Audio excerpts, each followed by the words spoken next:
पिछले वीडियो में मैंने आपको आहार श्रृंखला के बारे में बताया था।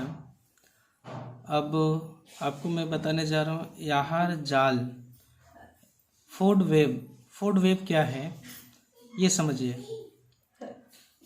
यहाँ पर प्राकृतिक में विभिन्न आहार श्रृंखलाएं आपस में मिले हुए होते हैं। प्रकृति में विभिन्न आहार श्रृंखलाएं आपस में मिले होते हैं और इस प्रकार विभिन्न आहार श्रृंखलाएं मिलकर एक जाल बनाते हैं जिसे आहार जाल कहते हैं। ठीक है, आहार श्रृंखला में आपने पढ़ा कि एक जीव दूसरे जीव पर निर्भर होते हैं, दूसरे जीव तीसरे जीव पर निर्भर होते हैं, यानी इस प्रकार की एक कड़ी बनी थी, है ना। जिस तरह से देख लीजिए एक बार, यानी कि हरे पौधे हैं, हरे पौधे को कौन खाएंगे? ये जो है एक तालाब पारितंत्र में हरे पौधे, इनको छोटी मछलियाँ खाएगी, छोटी मछलियाँ को बड़ी मछलियाँ खाएगी और बड़ी मछलियों को बगुला खाता है ना। ये एक तालाब का पारितंत्र है। तो ये आहार श्रृंखला में ऐसा होता है, लेकिन आहार जाल अलग है, थोड़ा सा अलग है। प्राकृतिक में विभिन्न आहार श्रृंखलाएं आपस में मिले हुए होते हैं। ठीक है, जितनी भी आहार श्रृंखलाएं सभी आपस में मिले हुए हैं, सभी एक दूसरे पर निर्भर है, सभी एक दूसरे पर डिपेंडेंट है। इस प्रकार विभिन्न आहार श्रृंखलाएं मिलकर एक जाल बनाते हैं जिसे हम आहार जाल कहते हैं। एक उदाहरण के द्वारा समझते हैं, ठीक है, फिर आपको क्लियर हो जाएगा। आइए एक उदाहरण लेते हैं। ये हमारे पास उदाहरण है। ये जो है एक जंगल का एक आहार श्रृंखला है। ठीक है, जंगल पारितंत्र जो है उसमें जंगल का एक हम आहार श्रृंखला लेते हैं जिसमें हरे पौधा है, हरे पौधे को हिरण खा रहा है और हिरण को बाघ खा रहा है। ये चीज़ मैंने आपको पिछले वीडियो में बताया था, पिछले टॉपिक्स में जो हमारा आहार श्रृंखला है उसमें बताया था।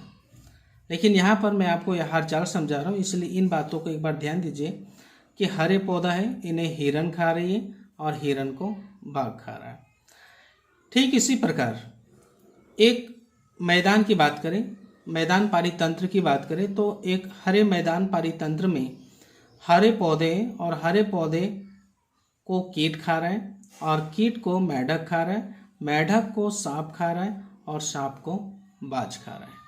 ठीक है, इसके बाद एक तालाब पारितंत्र का उदाहरण लेते हैं। तालाब पारितंत्र में जो हरे पौधे हैं, हरे पौधे को छोटी मछलियाँ, छोटी मछली को बड़ी मछली और बड़ी मछली को बगुला खा रहा है।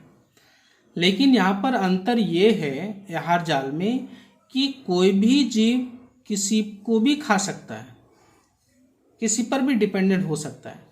और आहार श्रृंखला में क्या था, एक दूसरे पर निर्भर है। लेकिन यहाँ पर आहार जाल में, ठीक है, इस आहार जाल में कोई भी एक दूसरे को खा सकता है।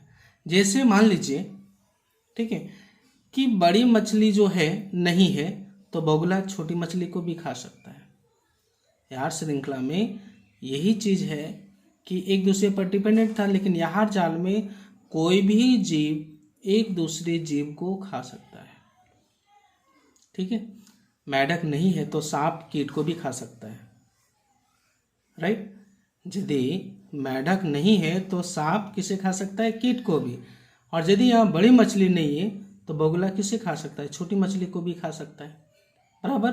तो इस प्रकार से इतना अंतर समझिए कि आहार श्रृंखला में एक जीव दूसरे जीव पर डिपेंडेंट है, लेकिन आहार जाल में सभी जीव किसी भी जीव को खा सकता है। ठीक है, किसी भी जीव पर डिपेंड हो सकता है। इसीलिए इन तमाम चित्रों के मुताबिक ये स्पष्ट होता है कि जो सभी जीव एक दूसरे जीव को किसी को भी खा सकता है। इसीलिए इस रचना को हम आहार जाल कहते हैं। इसका परिभाषा फिर से देख लीजिए कि प्रकृति में विभिन्न आहार श्रृंखलाएं आपस में मिले हुए होते हैं और इस प्रकार विभिन्न आहार श्रृंखलाएं मिलकर विभिन्न, यहाँ देख रहे हैं ना विभिन्न, ये आपका जंगल पारितंत्र का है ना, ये आपका एक हरे मैदान का है, ये आपका एक तालाब का है। तो इस प्रकार से सभी पारितंत्र, सभी आहार श्रृंखला एक साथ क्या हुआ, मिल गया, यानी विभिन्न आहार श्रृंखलाएं मिलकर एक जाल बनाते हैं जिसे हम लोग आहार जाल कहते हैं। ठीक है, क्लियर। अब हम आगे के टॉपिक पर ध्यान देते हैं। अगला टॉपिक है हमारा ऊर्जा के प्रवाह। ठीक है, ध्यान दीजिए, ऊर्जा के प्रवाह। ये ऊर्जा है क्या? तो ऊर्जा से आप सभी परिचित हैं और ऊर्जा के बारे में आप पढ़ते आ रहे हैं कि ऊर्जा एक ऐसा है जो सभी सजीवों को चाहिए, सभी जीवों को आवश्यक है ऊर्जा के लिए। ऊर्जा के बिना ना तो हम चल सकते हैं, ना फिर सकते हैं, ना बोल सकते हैं, यानी हम ऊर्जा के बिना कुछ भी नहीं कर सकते, कुछ भी नहीं कर सकते। इसलिए ऊर्जा सभी जीवों के लिए बहुत ही आवश्यक है। यहाँ पर समझिए, उत्पादक सौर प्रकाश में निहित ऊर्जा को ग्रहण करके रासायनिक ऊर्जा में बदल देते हैं। उत्पादक कौन है? तो उत्पादक यहाँ पर हरे पौधे हैं। हरे पौधे सौर प्रकाश में यानी